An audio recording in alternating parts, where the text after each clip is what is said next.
Let me start with something that most men never want to admit. When they meet a woman they are attracted to, they often stop being themselves. Suddenly, every word feels important. Every pause feels dangerous. Every reaction is analyzed. They are no longer having a conversation, they are performing. They are thinking, what should I say next? Did she like that? Did I sound confident? Was that joke good enough? How do I make her interested in me? And that is precisely where the problem begins. Because the moment you make the goal of a conversation to impress someone, you stop paying attention to who that person actually is.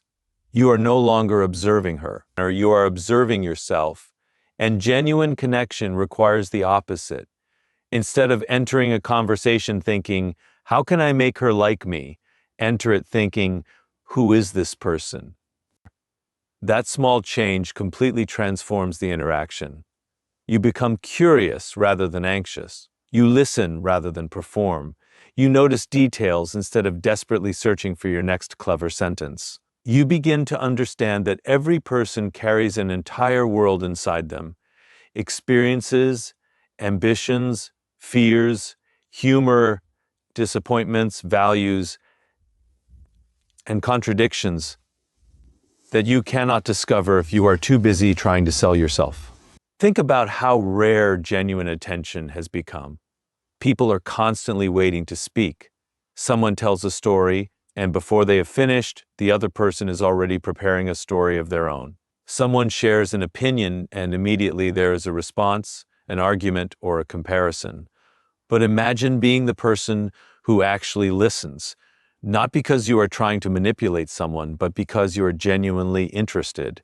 If she mentions something she loves, explore it. Ask why it matters to her. If she tells you about an experience, don't immediately turn the conversation towards yourself. Stay with her story for a moment. Notice what makes her become more animated. Notice what subjects make her laugh. Notice what she avoids. Not in a calculating way, but in the way you would study any fascinating human being. And here is where confidence enters the picture. You don't have to prove that you're intelligent. You don't have to demonstrate that you're successful. You don't have to manufacture mystery. You don't have to become someone else. Your calmness becomes your strength. You can speak honestly without needing every sentence to receive approval. You can disagree respectfully. You can admit when you don't know something. You can laugh at yourself. You can allow a moment of silence without immediately panicking and filling it with meaningless words. That is what happens when your attention moves away from yourself. You stop asking, am I impressive enough? And you start asking, is there something real here? That question protects your dignity because you are no longer trying to convince another person to choose you. You are simply discovering whether two people naturally enjoy being around each other. And remember this, you cannot create genuine connection through performance, you can only create it through presence. And once you understand that, you begin to see why confidence matters so much in every conversation. Because confidence is not about becoming the loudest person in the room. It is not about having a perfect line, dominating the conversation, or pretending that nothing makes you nervous. Real confidence is much quieter than that. It is the ability to remain yourself when you don't know how the other person is going to respond. Think about what happens when you desperately want someone to like you. You begin monitoring everything. You speak too quickly. You explain yourself too much. You agree with everything. You laugh when something isn't funny. You change your opinions because you are afraid disagreement might cost you their attention. And without realizing it, you communicate something far more powerful than any words could express. Your approval determines how I feel about myself. That is not confidence.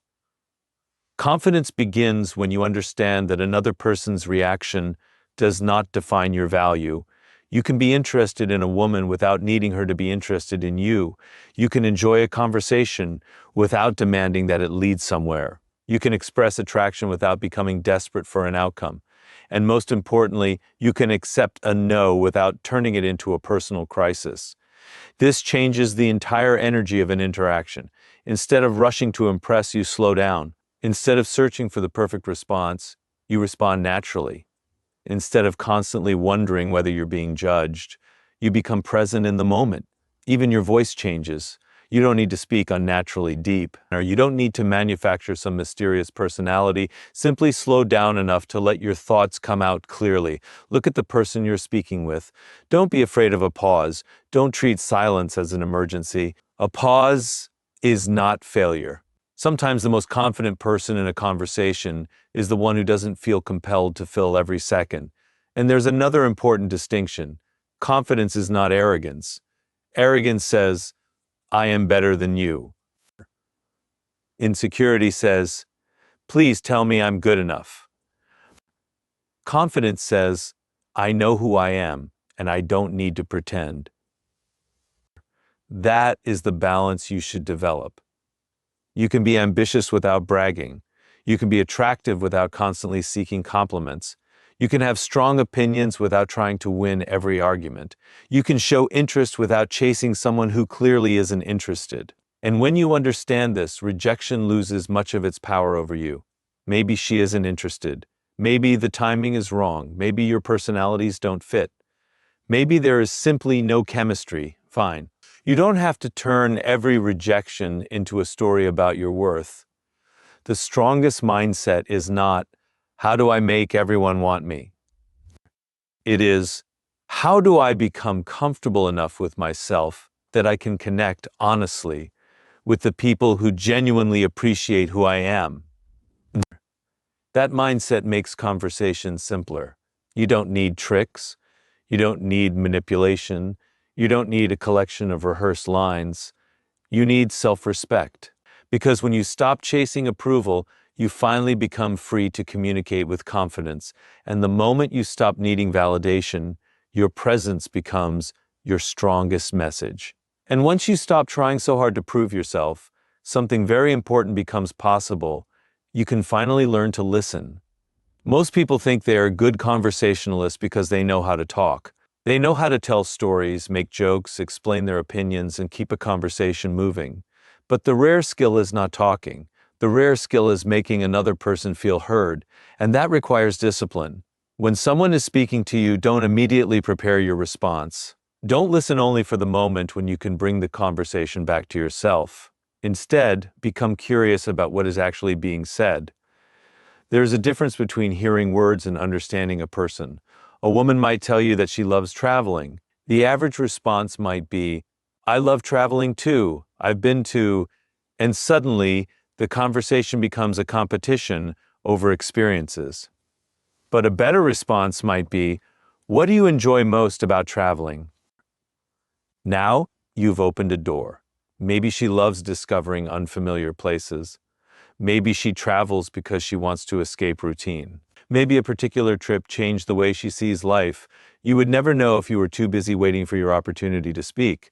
This is why curiosity is so powerful. You aren't interrogating her. You're not firing questions one after another like an interview. You're following the natural direction of the conversation.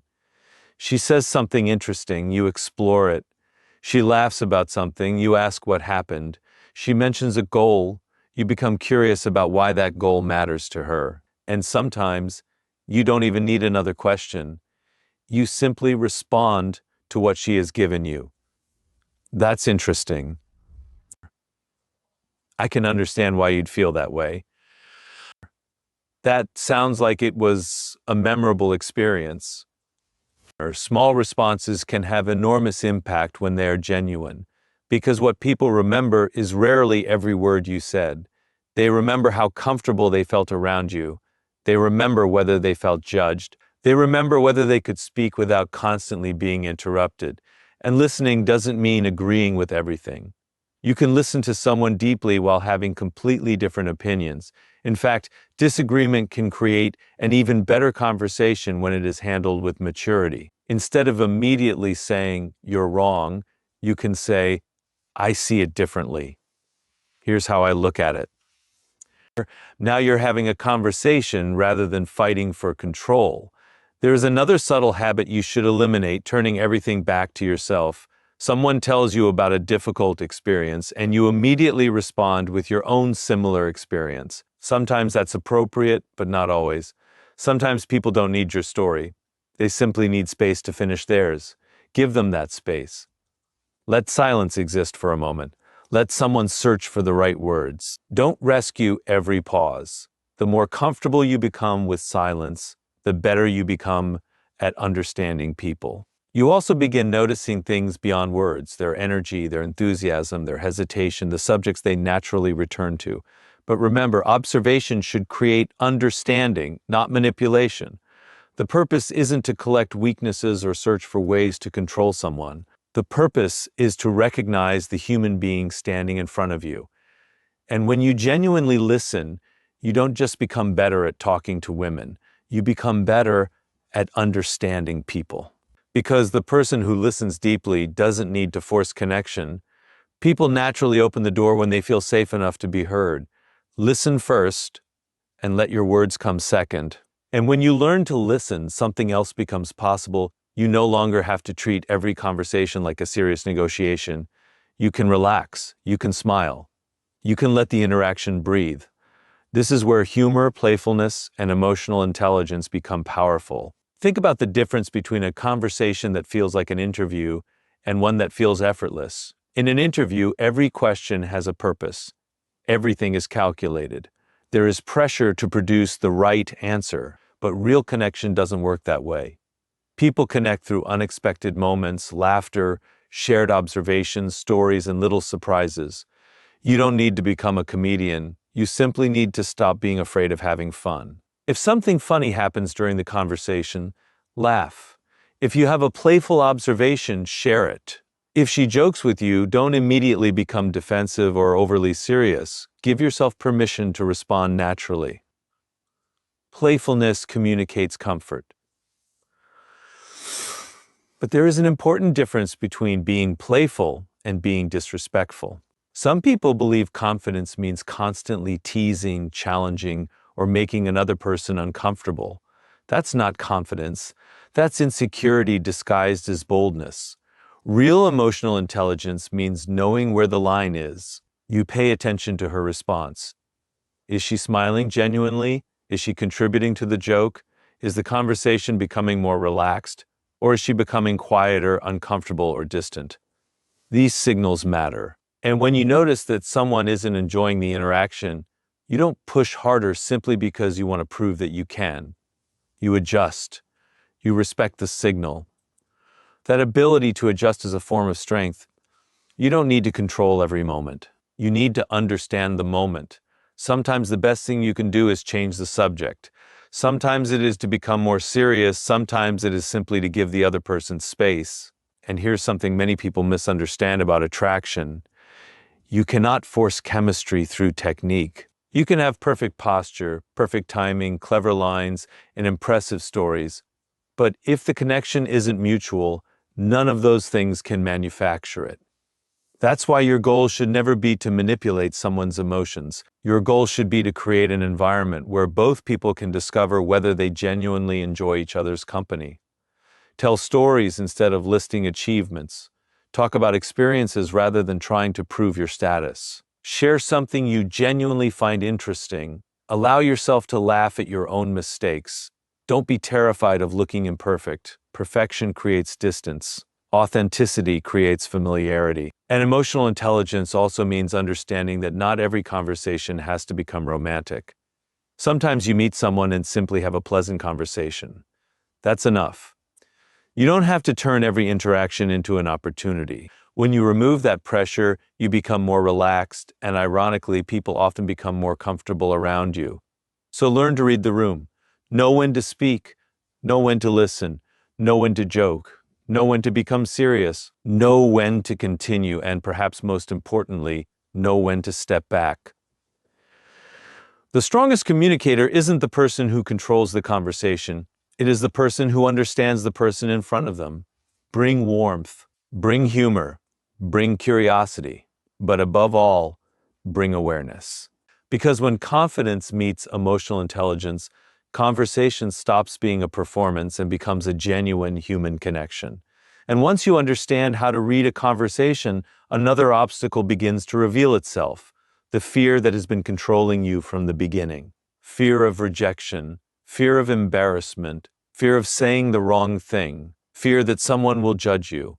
For many men, this fear becomes so powerful that they spend years watching opportunities pass without ever taking action. They see someone they would genuinely like to meet, but instead of saying hello, they create an entire conversation inside their head.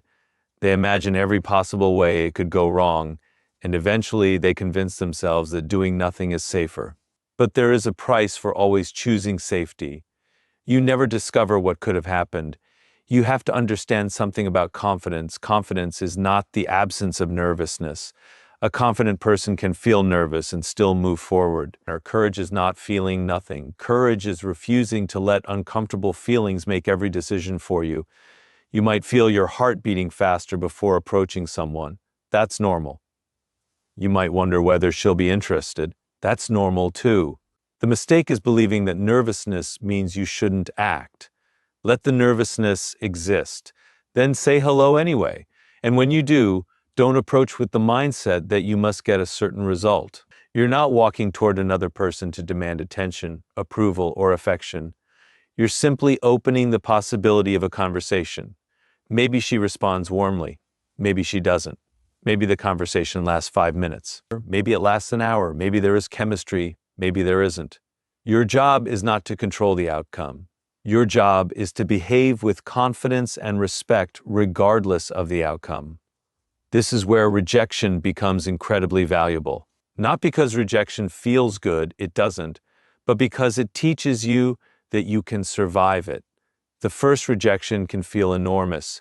You replay it, you analyze your words, you wonder what you did wrong. But after enough experience, you discover something liberating. Rejection is rarely the catastrophe your imagination promised it would be. You say goodbye, you walk away, life continues, and suddenly the fear becomes smaller.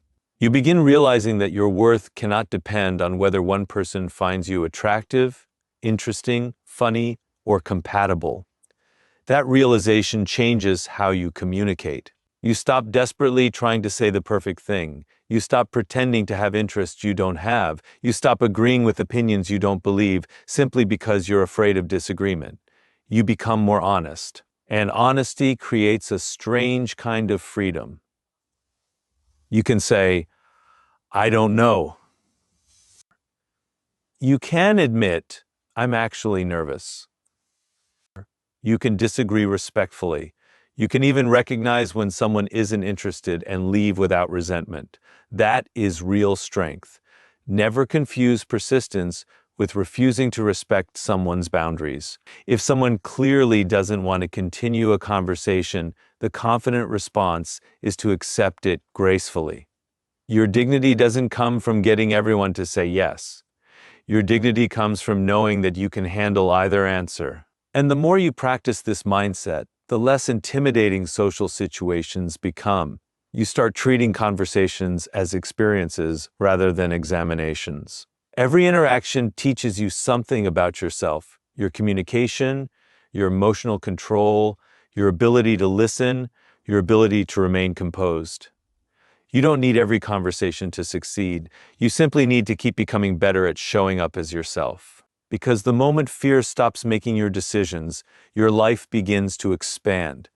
And after you learn to face rejection without losing yourself, you arrive at the deepest lesson of all. The way you talk to women is ultimately connected to the way you live your life. Because if your entire sense of worth depends on whether someone finds you attractive, then every conversation becomes a negotiation for validation.